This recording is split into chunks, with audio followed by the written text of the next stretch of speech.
भारत और चीन के रिश्तों पर जमी धूल अब धीरे धीरे कम होने लगी है। दोनों देशों के बीच कैलाश मानसरोवर यात्रा और डायरेक्ट फ्लाइट्स शुरू करने जैसे मसलों पर सहमति बन रही है। इसे भारत चीन संबंधों में सुधार की तरह पेश किया जा रहा है। कितना नया है ये सुधार या नया अध्याय, और क्या चीन पर भरोसा अब किया जा सकता है गलवान के बाद? आज के शो में हम इसी पर विस्तार से बात करेंगे। नमस्कार, स्वीकार कीजिए निखिल का।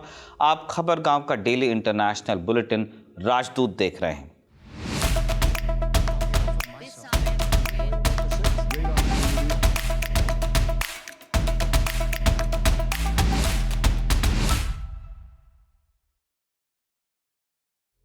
तारीख 26 जनवरी 2025। हिंदुस्तान में गणतंत्र दिवस समारोह मनाया जा रहा था। इंडोनेशिया के राष्ट्रपति प्रबोवो सुबियांतो मुख्य अतिथि बनकर आए। नई दिल्ली में उनके स्वागत की ढेर सारी तैयारियां भी हुईं। उसी रोज भारत के विदेश सचिव विक्रम मिस्री चीन की राजधानी बीजिंग के लिए उड़ान भर रहे थे। लंबे समय बाद विदेश सचिव स्तर का कोई अधिकारी चीन के दौरे पर जा रहा था और इसके कई वाजिब मायने भी थे। 2020 में गलवान घाटी में हिंदुस्तान और चीन के सैनिकों के बीच एक हिंसक झड़प हुई। इसमें 20 भारतीय सैनिक शहीद हुए। चीन की तरफ जो नुकसान हुआ कभी आधिकारिक रूप से कंफर्म नहीं किया गया। तब से लेकर अब तक सीमा पर तनाव बरकरार था। इसका असर डिप्लोमेटिक संबंधों पर भी पड़ा और संबंध पटरी पर लौट नहीं पाए। कई दौर की बातचीत के बाद अक्टूबर 2024 में जाकर के लाइन ऑफ एक्चुअल कंट्रोल पर डिसएंगेजमेंट कंक्लूड होने को हुआ। अभी भी पूरी तरह से तनाव खत्म नहीं हुआ है, लेकिन जो आपके मेजर इश्यूज थे उनको रिजॉल्व कर लिया गया है एलएसी पर। मिलिट्री एस्पेक्ट की मैं बात कर रहा हूं, स्ट्रेटेजिक एस्पेक्ट अभी भी बाकी है। इसी के बाद प्रधानमंत्री नरेंद्र मोदी और शी जिनपिंग की मुलाकात का रास्ता भी साफ हुआ। दोनों नेता रूस के कजान में आयोजित ब्रिक्स समिट में हिस्सा लेने पहुंचे थे, वहीं पे मिले भी। फिर नवंबर में देश के विदेश मंत्री डॉक्टर एस जयशंकर ब्राजील गए G20 समिट में शामिल होने के लिए। वहां पर उन्होंने चीन के विदेश मंत्री वांग यी से मुलाकात की और इसके बाद दिसंबर में national security adviser Ajit Doval का बीजिंग दौरा हुआ। जिस तरह से दोनों देशों के शीर्ष नेता और अधिकारी आपस में मिल रहे थे, अंदाजा लगाया जा रहा था कि जल्दी कोई बड़ा ब्रेक थ्रू देखने को मिलेगा। इन्हीं मीटिंग्स में विदेश सचिव विक्रम मिस्री के चीन दौरे की पटकथा भी लिखी गई। विक्रम मिस्री 26 और 27 जनवरी को बीजिंग में कई बड़े नेताओं से मिले।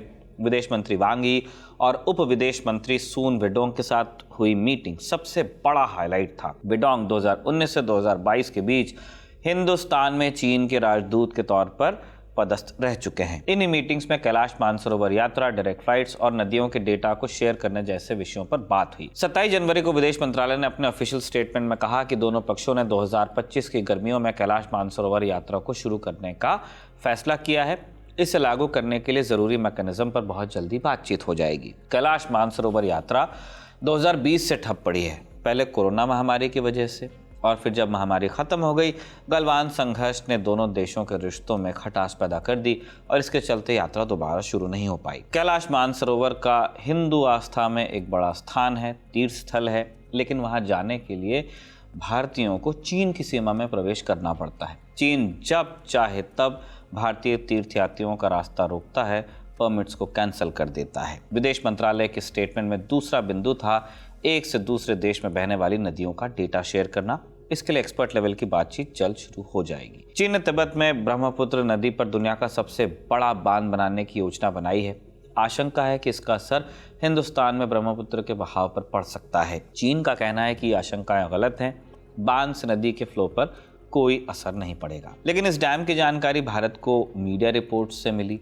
चीन ने ऑफिशियली कुछ नहीं बताया और इसे लेकर हिंदुस्तान ने आपत्ति भी जताई थी कि अगर एक ऐसी नदी है जिसको दो मुल्क शेयर करते हैं, आप वहां डैम बना रहे हैं, हमारा पानी रुक सकता है, कोई हादसा हो सकता है, तो आप हमें ऑफिशियली बताते, हम अखबार में पढ़ रहे हैं। मीटिंग का तीसरा अहम बिंदु था डायरेक्ट फ्लाइट शुरू करना। भारत और चीन के बीच कोविड-19 की शुरुआत से डायरेक्ट फ्लाइट्स बंद हैं। दोबारा शुरू करने के लिए संबंधित अधिकारी मिलकर फ्रेमवर्क तैयार करेंगे, ऐसा कहा है। इंडियन एक्सप्रेस की रिपोर्ट के मुताबिक पैन से पहले भारत और चीन के बीच हर महीने 539 फ्लाइट्स शेड्यूल्ड थीं। इसी साल भारत चीन डिप्लोमेटिक संबंधों के 75 साल पूरे हो रहे हैं, यानी सन 2025 में। इस मौके का इस्तेमाल आपसी भरोसा बढ़ाने और लोगों में जागरूकता फैलाने के लिए करने की योजना है। मीडिया रिपोर्ट्स के मुताबिक चीन ने अपने नागरिकों के लिए ज्यादा से ज्यादा वीजा देने की अपील भी की। भारतीय विदेश मंत्रालय के स्टेटमेंट में इसका जिक्र नहीं था वैसे, हालांकि दोनों देश पीपल टू पीपल कनेक्ट बढ़ाने के लिए जरूर सहमत हुए। ये तो हुई भारत के ऑफिशियल स्टेटमेंट की बात। चीन के ऑफिशियल स्टेटमेंट में क्या था? चीन ने थोड़े शब्दों के हेरफेर के साथ इन सारे मुद्दों पर सहमति जताई। साथ ही साथ उसने अपने विदेश मंत्री वांग यी की बातों को प्रमुखता से छापा। बकौल वांग यी, दोनों देशों को एक दूसरे पर संदेह करने और अलग थलग रहने की बजाय आपस में संपर्क बढ़ाने और साथ मिलकर काम करने पर जोर देना चाहिए।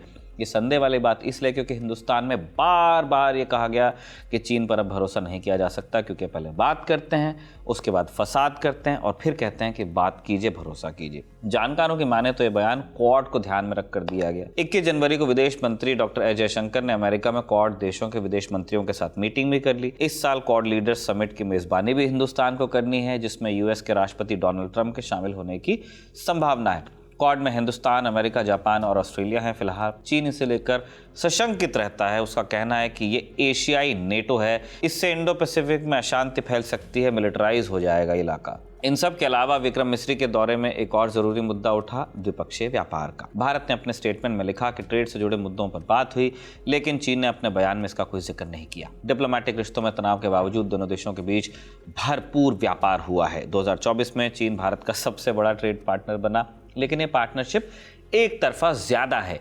चीन के साथ भारत लगभग 85 बिलियन डॉलर के व्यापार घाटे में चल रहा है, यानी हम चीन से खरीदते ज्यादा हैं, अपना सामान चीन के मार्केट में बहुत कम बेच पाते हैं। भारत इस ट्रेड डेफिसिट को कम करने की कोशिश में है, लेकिन चीन सरकार के सहयोग के बिना ऐसा होगा कैसे, ये भी दोनों देशों के बीच तनाव का एक कारण है। विक्रम मिस्री के दौरे में एक और विषय रह गया। 2025 में शंघाई कोऑपरेशन ऑर्गेनाइजेशन की मीटिंग चीन में होगी।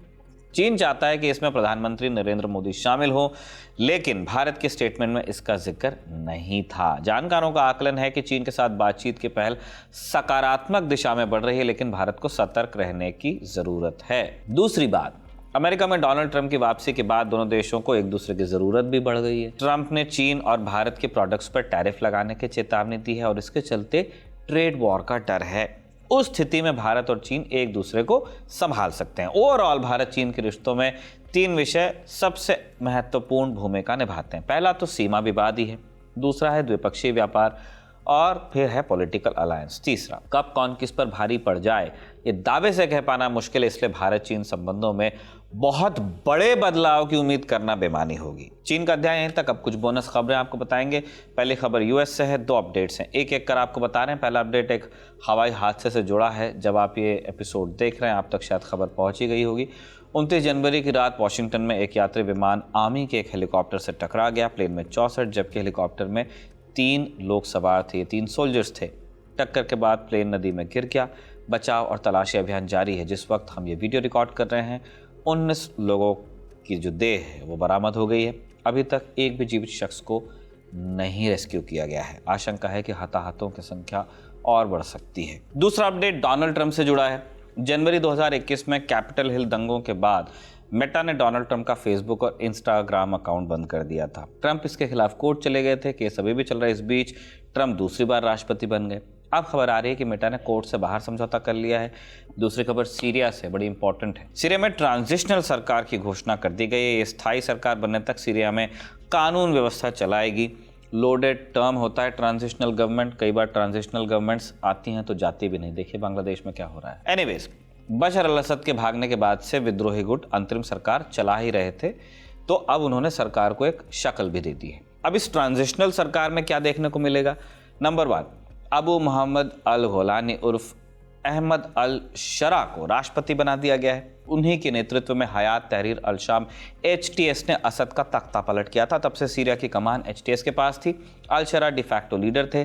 सत्ता हथियाने के बाद उन्होंने दूसरे विद्रोही गुटों के साथ बातचीत की, उन्हें सरकार में शामिल होने का न्योता दिया, फिर उनके समर्थन से ट्रांजिशनल सरकार बना ली। दूसरा इंपॉर्टेंट बिंदु है कि सीरिया की संसद और संविधान को भंग कर दिया गया है। अल शरा को लेजिस्लेटिव काउंसिल बनाने का अधिकार मिला है। ये काउंसिल नया संविधान बनने तक विधायी कामों को देखेगी। तीसरा बिंदु है कि बशर अल असद के समय काम कर रही आर्मी, सिक्योरिटी एजेंसीज और बाथ पार्टी को भी भंग कर दिया गया है। सीरिया में अगला चुनाव कब होगा, अब आप ये पूछेंगे, क्योंकि सरकार का नाम में तो ट्रांजिशन है। अल शरा ने कहा है कि चुनाव कराने से पहले पूरे सीरिया में जनगणना करानी होगी और इसमें 4 बरस तक का समय लग सकता है। इसलिए मैंने बांग्लादेश की याद की थी। सीरिया के तख्ता पलट की कहानी हम खबरगांव में बता ही चुके हैं, लिंक डिस्क्रिप्शन में मिलेगा। इसी के साथ अभिषेक का लिखा और इरशाद का रिकॉर्ड किया राजदूत का एपिसोड कंक्लूड होता है। खबरगांव को आप लाइक कीजिए, शेयर कीजिए, सब्सक्राइब भी कीजिए। सब्सक्राइबर्स का नंबर थोड़ा बढ़ाओ, अच्छा लगता है।